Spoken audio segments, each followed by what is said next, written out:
देखिए, Libre office Calc में जो है फाइनेंशियल फंक्शन का उपयोग जो है बैंकों में उपयोग की जाने वाली एक फंक्शन है,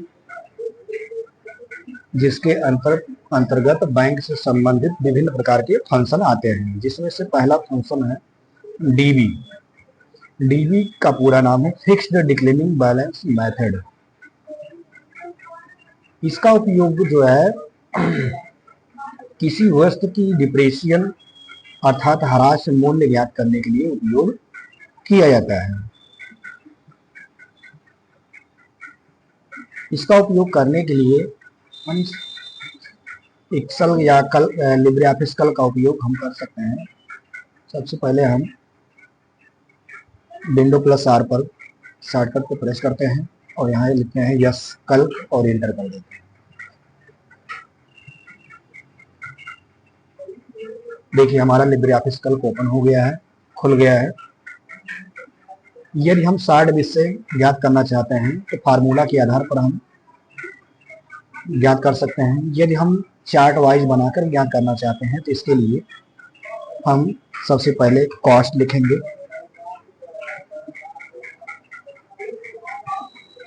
कॉस्ट लिखने के बाद, कॉस्ट का मतलब होता है लागत, अर्थात किसी वस्तु की प्रारंभिक लागत होती है। दूसरा लिखते हैं साल्वेज।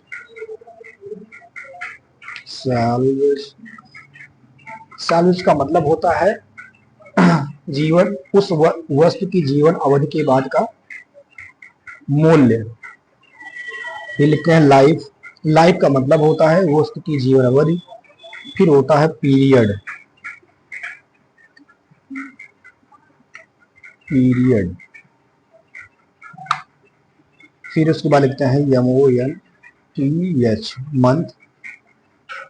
ठीक। फिर उसके बाद यहाँ पे हर प्रत्येक ईयर का जो है पीरियड हम लोग निकालना चाहिए अलग अलग तरीके से, तो निकाल सकते हैं। इसके लिए हम लोग ईयर लिखेंगे, फिर टैब लगाकर जो है ईयर को लिखेंगे। अन्यथा ये जो है आप ऐसे प्लस को दबाइए और ऑटो फिल करते हुए 5 ईयर तक चले जाइए। उसके बाद यहाँ पे बोल्ड कर दीजिए। बोल्ड करने के बाद थोड़ा फॉन्ट की साइज बढ़ा लेंगे। सेलेक्ट कर लेते हैं। सेलेक्ट करने के बाद हम लोग इसको 11 के फॉन्ट में कर देते हैं। ठीक है, इसको बोल्ड कर देंगे। ठीक है, और इसको जो है सेलेक्ट करके हम लोग इसको सेंटर में कर देंगे। यहाँ से अलाइनमेंट पे जाएंगे और अलाइनमेंट सेंटर पे क्लिक कर देंगे। फिर उसके बाद यहाँ पे अब जैसे यदि किसी वस्तु का प्रारंभिक मूल्य 5 लाख रुपए है और उसका साल मूल्य 10,000 रुपए है और उसकी जीवन अवधि 5 वर्ष है। यदि हम 2 वर्षों के बाद का डिप्रेशिएशन मूल्य ज्ञात करना चाहते हैं तो उसकी वैल्यू क्या होगी, यही निकालने के लिए हम लोग डीबी का उपयोग करते हैं। तो सबसे पहले यहाँ पे लिखेंगे प्रारंभिक मूल्य। प्रारंभिक मूल्य क्या है? 5 लाख रुपए है उस वस्तु का। फिर साल का मूल्य, साल का मतलब होता है जीवन अवधि के बाद का मूल्य। जीवन अवधि के बाद का जो मूल्य है वो कितना है? 10,000 रुपए है। फिर उसके बाद इस लाइफ कितनी है? 5 वर्ष है। 5 वर्ष के बाद जो है उसका पीरियड हम 1 वर्ष का निकालना चाहते हैं। 1 वर्ष की पीरियड, तो 1 वर्ष हम निकालेंगे, इसको डिलीट कर देंगे। और यहाँ लिखे मंथली, जो होता है 12 महीनों को न दर्शा के कुछ ही महीने को दर्शाता है, मंथ। तो यहाँ पे हम 6 लिख देते हैं। 6 महीने का सिर्फ दिखाना चाहते हैं, दिखा सकते हैं।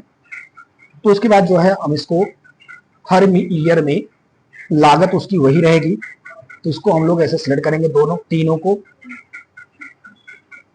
ऐसे सिलेक्ट कर लेते हैं। सिलेक्ट करने के बाद हम लोग जो है यहाँ पे जाएंगे सीट में। सीट में जाने के बाद यहाँ पे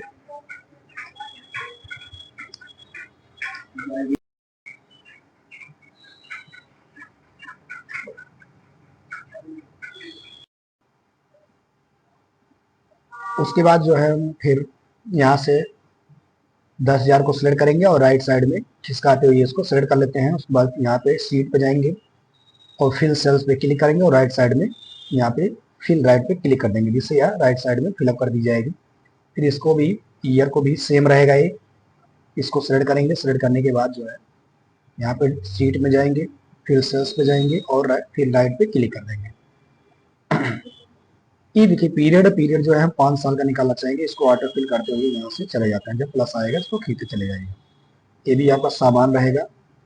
ठीक है, आप यहाँ पे सीट पे जाएंगे, फिल पे जाएंगे, सेल्स में और राइट साइड में क्लिक कर देंगे। ये हमारा चार्ट बनकर तैयार हो गया है। अब यहाँ पे हम लोग डिप्रेशियन मूल्य आसानी से हम ज्ञात कर सकते हैं। इसके लिए यहाँ पे नीचे लिखना पड़ेगा, लिख दीजिएगा डिप्रेशियन, CIATION, डिप्रेशियन वैल्यू। उसके बाद यहाँ पे इसको बोल्ड कर लेंगे, फॉन्ट साइज बढ़ा लेंगे, 11 कर देंगे। कॉलम को चौड़ा करने के लिए हम लोग यहाँ पे क्लिक करेंगे और यहाँ जब प्लस आ जाए इसको खींचते हुए थोड़ा बड़ा कर देते हैं।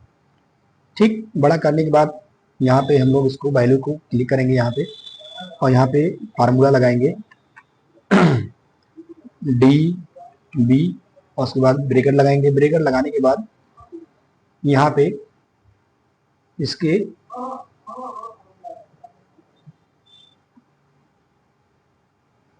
कास्ट मूल्य प्लस कास्ट में इसके लागत मूल्य अर्थात प्रारंभिक मूल्य कितना है,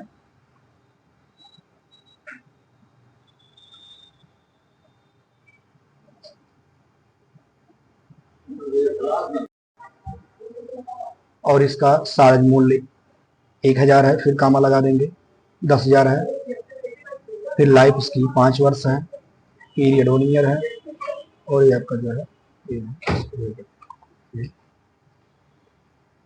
ब्रेक कट को फिर बंद कर देते हैं। ब्रेक को बंद करने के बाद यहाँ एंटर कर देते हैं, जिससे सी वैल्यू आ जाएगी। बस आपको कुछ करना नहीं है, सिर्फ ऑटो फिल करते हुए यहाँ से यहाँ तक चले जाना है। उसके बाद इसको हम बोल्ड कर देंगे। ठीक, और इसके वैल्यू को यहाँ से यहाँ तक कलर कर देंगे। यहाँ से इसको जो है कलर करें ताकि देखने में ये चार्ट थोड़ा अच्छा दिखाई दे। उसके बाद यहाँ फॉन्ट कलर है, फॉन्ट कलर को यहाँ पे व्हाइट कर देंगे, इसको भी व्हाइट कर देंगे यहाँ से। उसके बाद इसको किसी दूसरे कलर में कर देते हैं, यहाँ से हम ये कलर ले लेते हैं। ठीक, उसके बाद ओके कर देते हैं, जिससे हमारा चार्ट बनकर तैयार हो गया। आप इसको इसमें बॉर्डर लगाने के लिए आप यहाँ पे ऐसे सिलेक्ट करेंगे, सिलेक्ट करने के बाद बॉर्डर पे जाएंगे, बॉर्डर करने के बाद यहाँ पे बॉर्डर पे क्लिक कर देंगे और बॉर्डर बनकर तैयार हो जाएगा। अभी यह किस प्रकार का फंक्शन है, यहाँ पे बीच में यहाँ पे सिलेक्ट करेंगे, सिलेक्ट करने के बाद इसको मर्ज कर देंगे। मर्ज करने के बाद जो फंक्शन रहेगा यहाँ लिख देंगे DB फंक्शन।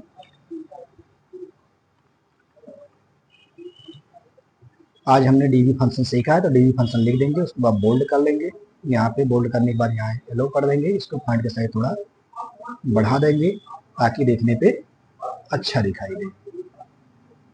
ठीक, इसको ओके करके इसको सेव कर देते हैं। ये हमारा DB फंक्शन बनकर तैयार हो गया है, बनकर तैयार हो गया है।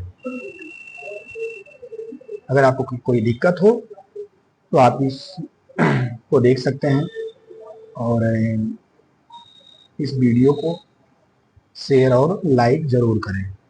धन्यवाद।